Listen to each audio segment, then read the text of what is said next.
Nice that you looking at. Fearless, Taylor's version. On the 6, from the Vault tracks, Antonoff and Desna reprised some of their production styles on Swift's albums Folklore and Evermore, creating a sound that infuses country pop with indie elements brought by diverse instruments such as synthesizers, horns, and programmed drums. Consequences. Katie Moulton selected Don't You and Bye Bye Baby as the tracks with electronic atmospherics that deviated from the overarching acoustic sounds of Fearless. Thematically, the Vault tracks are about past romantic relationships, and their lyrics feature melodramatic tendencies from an adolescent perspective. For some critics, they offered a glimpse into Swift's songwriting process and how it evolved over her next albums, and her grown-up reflection on her once youthful optimism. You All Over Me, a track about being unable to move on from an ex-lover, is an acoustic ballad with country-indebted guitars, fiddles, and harmonica, alongside synth drum loops. Mr. Perfectly Fine is a track combining country, pop rock, and rock and roll, with a prominent pop melody instrumented by synth accents and dynamic refrains. The song's lyrics contain sarcastic remarks at a former lover. The slow-paced We Were Happy is about reminiscing over the beautiful moments of a broken relationship, such as watching sunsets together, dreaming about buying a family farm, and getting married. The couple in question split even though they were still happy, which made the ending hard for the narrator to accept. Its minimal instrumental incorporates a chiming guitar riff, accents of cello and lap steel guitar, and vocal harmonies from Urban. In That's When, a country pop and indie folk tune with layered vocal harmonies, Swift and Urban duet about two past lovers reuniting after making amends for their past mistakes.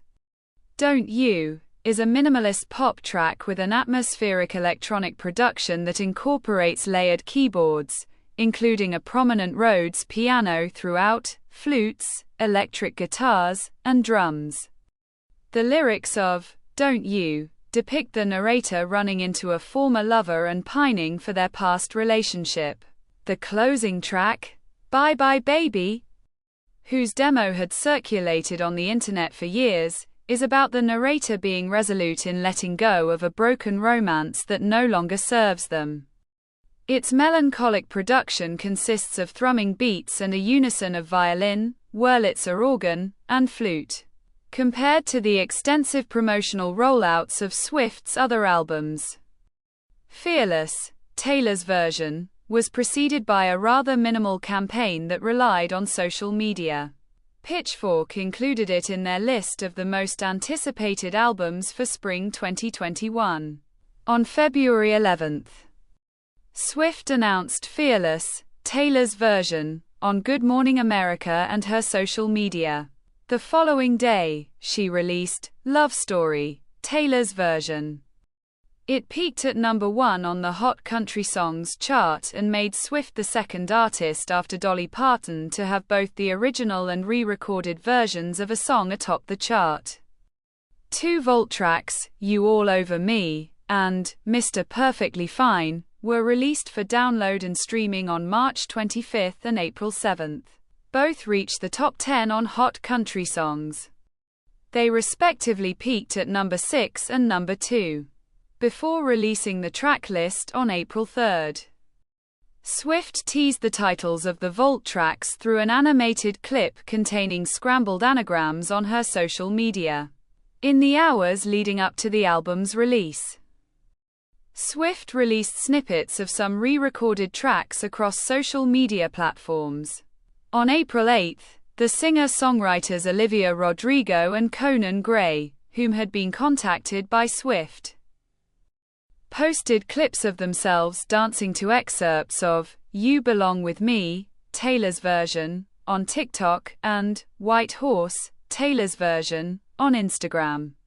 Other snippets made available on social media were those of 15, Taylor's version, on Snapchat, Breathe, Taylor's version, on Tumblr, and Hey Stephen, Taylor's version, on Twitter.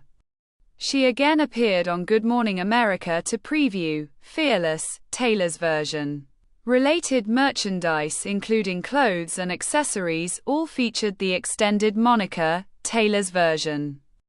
The New York Times' Ben Cesario commented this promotion created a communal and celebratory experience for Swift's fans who found the music nostalgic and the Taylor's version branding empowering. Republic Records released Fearless, Taylor's version, on April 9, 2021.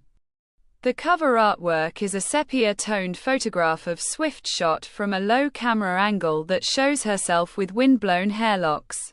In it, she recreates her pose on the original album cover but looks in the opposite direction. The standard physical copies were made available for pre-order on Swift's website, and CDs with collectible posters available for pre-order exclusively at Target.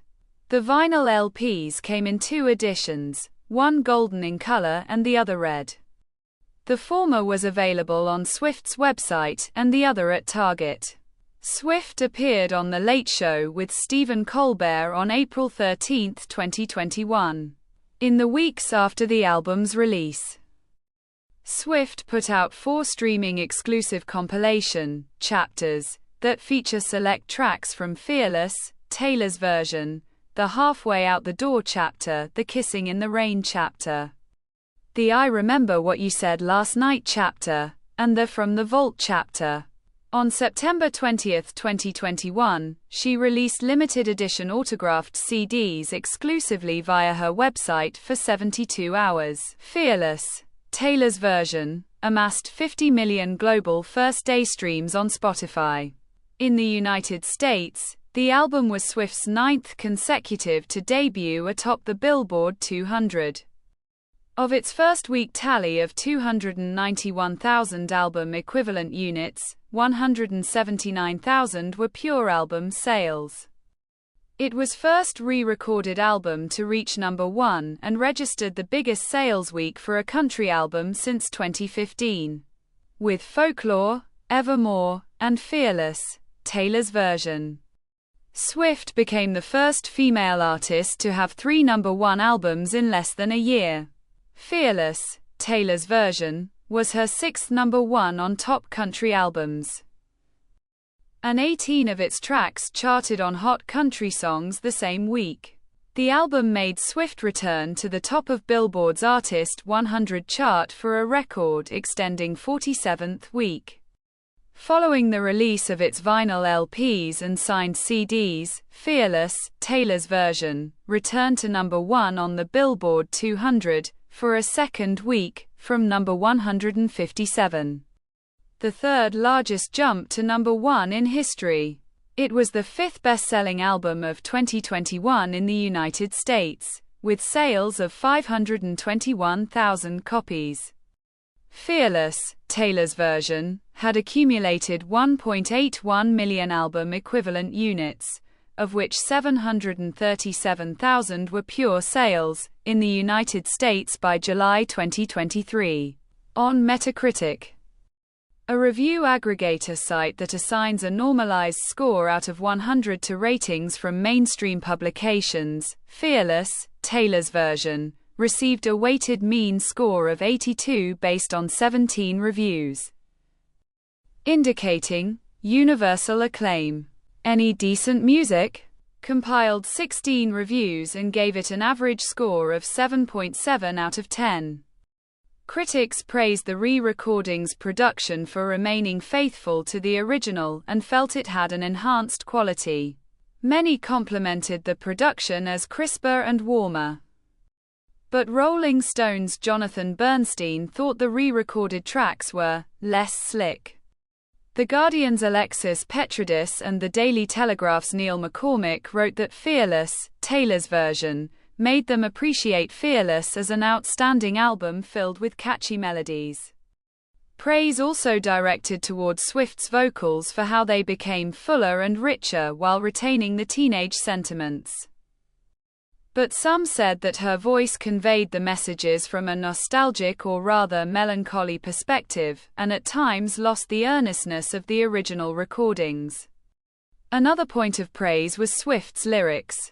Many critics remarked that the songs explore the feelings that not only teenagers but also many people could relate to, which made Fearless, Taylor's version, a reminder of how the original album withstood the test of time and an introduction to a new generation of Swift's fans. Will Hodgkinson of The Times lauded the album as a masterclass in classic Nashville songwriting. Petridis and Ludovic Hunter Tilney of the Financial Times wrote that the songs are timeless because they explore and mythologize the adolescent feelings that will become snapshots of one's youth for them to look back in their life. Slant Magazine's Jonathan Keefe was more critical and said the songwriting tropes and lyrical imagery were juvenile compared to Swift's later albums. The Vault tracks received mixed reviews. Some critics deemed them inferior to the re-recorded Fearless tracks, but others appreciated them for offering a glimpse into Swift's evolving songwriting at the time. Variety's Chris Willman particularly enjoyed You All Over Me and Mr. Perfectly Fine, but deemed the remaining tracks rather dull. Keefe praised the Vault tracks for showcasing Swift's preternatural gifts for song structure and melody, but deemed them insubstantial and their lyrics weak. Saloni Gajar of the AV Club thought otherwise and opined that they fit in well with the album. And McCormick was impressed with the sharp turns of phrase and touches of biting wit of We Were Happy and Bye Bye Baby. Spin's Bobby Olivier and AllMusic's Stephen Thomas Erlewine said the Vault tracks are the album's most appealing, and the latter appreciated them for blending their younger, dewy-eyed perspective with a mature production from Dessner and Antonoff. Swift did not submit Fearless, Taylor's version, to contend for the Grammy Awards and Country Music Association Awards. A Republic Records statement explained that Swift decided to do so because she wanted the awards committee to focus on Evermore, which was submitted for all eligible Grammy categories. It added that the decision came after Swift's careful consideration regarding the original Fearless's status as the most awarded country album up to that time. At the 2022 Billboard Music Awards, Fearless, Taylor's version, was nominated for Top Country Album, which was won by Red, Taylor's version, another re-recorded album by Swift. After Fearless, Taylor's version was released, the original Fearless dropped in sales and, as of July 2023, did not reappear on the Billboard 200 chart. Journalists described Fearless, Taylor's version, as a key event in raising awareness for artists' rights in the music industry. They considered the Taylor's version branding an effective strategy in mobilizing Swift's fans to consume the re-recorded album over the original. Writing for the Sydney Morning Herald, Giselle Aonin Nguyen opined that the Taylor's version projects not only allowed Swift to gain ownership of her music, but also gave her fans a chance to reflect on her artistic evolution. Willman wrote that Swift's highly publicized move to reclaim her masters, starting with Fearless, Taylor's version, would inspire other artists to further deputize or weaponize fans in their own business disputes. Marie Claire's Kate Dwyer also appreciated it for divorcing music from the sexist media narrative that followed her during her adolescence, which allowed Swift to control her narrative by inviting listeners and critics to engage with the same songs today without as much gender bias. There were minor criticisms, including one from the Los Angeles Times' Michael Wood, who downplayed the re-recording as an act of bare-knuckled capitalism. NME's Mark Beaumont said the updated production might alienate some listeners who enjoyed the original album when it was first released. But he remarked that Swift's story and cause behind her re-recording endeavors made it the right thing to embrace the Taylor's version releases. This is the end of the video. Don't forget to subscribe. See you next time. Bye.